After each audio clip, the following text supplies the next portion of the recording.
Let's take you now to the Commander of State Operations, Brad Cummins, from the Queensland Fire and Emergency Service now. Thank you so much for being with us. More emergency alerts have been issued overnight. Which parts of southeast Queensland are causing most concern?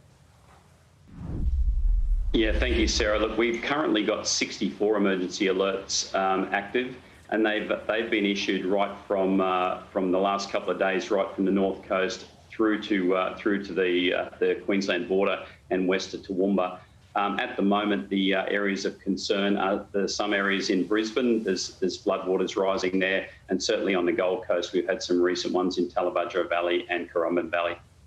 Well, Brad, we're seeing that the rain is easing off in some areas this morning. Could people get a false sense that it's safe to go outside?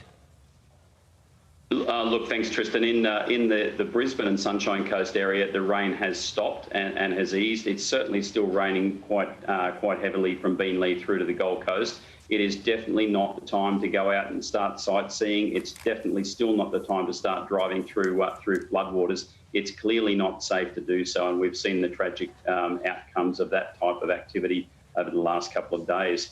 We've had a huge influx of 000 calls overnight, and we will ask people to call 000 if it's a life-threatening emergency. For all other assistance calls, call 132 500. And as an example, we've had over 565 swiftwater rescue incidents and jobs since this incident started, and 100 or more than 100 since 3 p.m. yesterday afternoon. So we're still very, very busy.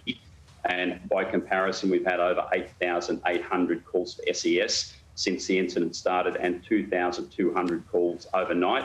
So we do ask people to please be patient. If they've called the SES, there is a lot of work to get done and a lot of people to support.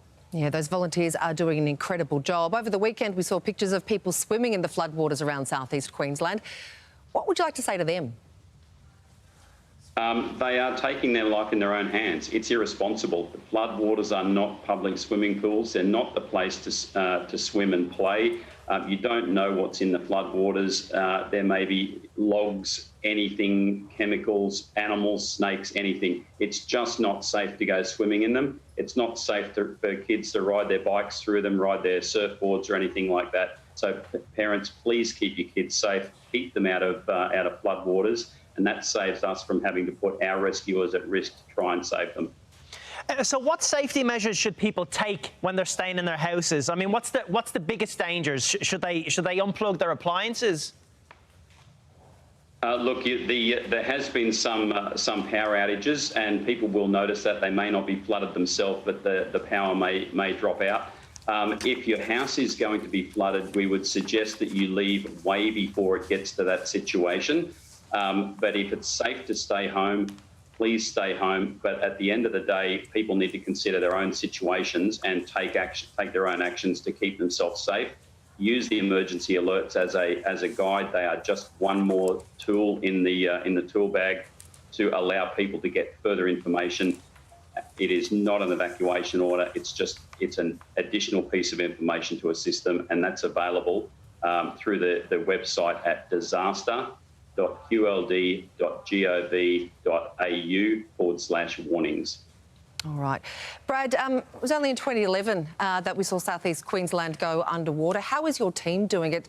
It must still feel so fresh for so many people. Yeah, look, a lot of people that were here in 2011 are here again now.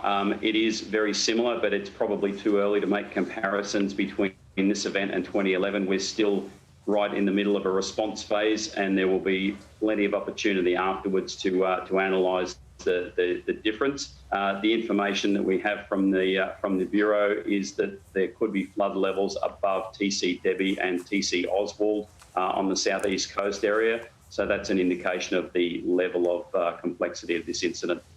Brad Cummins, we know you're incredibly busy today. Thank you so much for joining us, and stay safe. Thanks, Sarah.